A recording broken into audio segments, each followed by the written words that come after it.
நான் உங்கள் சிப்பிப்பாறை ஜோதிடர் சாதராகவன் ஜெயபாலாஜி. ஞாயிற்றுக்கிழமை உத்தர நட்சத்திரம், அஷ்டமி திதி. இந்த நாளில் துளசி இலை, பருப்பு சாதம், மட்டிப்பழம் என்று ஒன்று இருக்கு.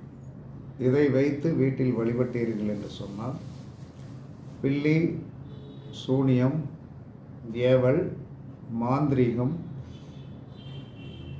முதலியவைகளால் ஏற்படும் பாதிப்புகளிலிருந்து காப்பாற்றிக் கொள்ளலாம். வெள்ளிக்கிழமை அஸ்த நட்சத்திரம், தசமி திதி வருகின்ற நாள். பன்னீர்பூ, மாம்பழ சாதம், மலைவாழை வைத்து வழிபட்டீர்கள் என்று சொன்னால் உறவினருடைய பகை விலகுதல், கோர்ட்டு கேஸ் வெற்றி பெறுதல், அச்சம் கண்டிப்பாக விலகும். செவ்வாய்க்கிழமை சித்திரை நட்சத்திரம், ஏகாதசி திதி. செம்பருத்தி பூவும் பருப்பு பாயாசம், பலாப்பழம் வைத்து வழிபட, இழந்த பொருள்களை மீட்டுதல், பிரிந்த கணவன் மனைவி ஒன்று சேருதல் ஆகியவை கண்டிப்பாக நடக்கும். அதற்கடுத்து ஞாயிற்றுக்கிழமை விசாக நட்சத்திரம், துவாதசி திதி.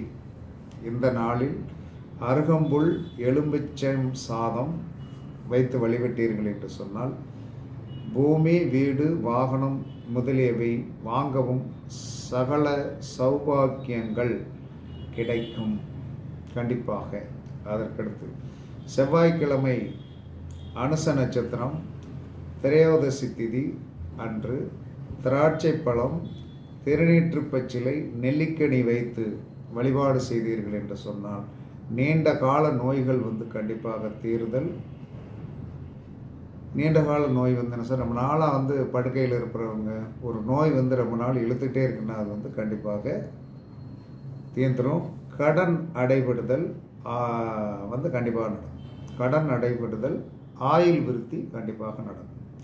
ஞாயிற்றுக்கிழமை கேட்டை நட்சத்திரம், சதுர்த்தி திதி வருகின்ற அன்று மனோரஞ்சிதம் பூவை வைத்து சர்க்கரை பொங்கல் வைத்து அத்திப்பழம் வைத்து வழிபாடு செய்தீர்கள் என்று சொன்னால் பணவரவு, குடும்ப ஒற்றுமை, சுப நிகழ்ச்சிகள் கண்டிப்பாக நடைபெறும். பரிசித்து பாருங்கள். அதற்கடுத்து வெள்ளிக்கிழமை போராட நட்சத்திரம், பௌர்ணமி திதி வருகின்ற அன்று முல்லைப்பூ, சந்தன நிறம், பால் பாயாசம், கதளிப்பழத்தும் வைத்து வழிபடுதல் கடன் வசூலாகும். பிரிந்த குடும்பம் ஒன்று சேரும்.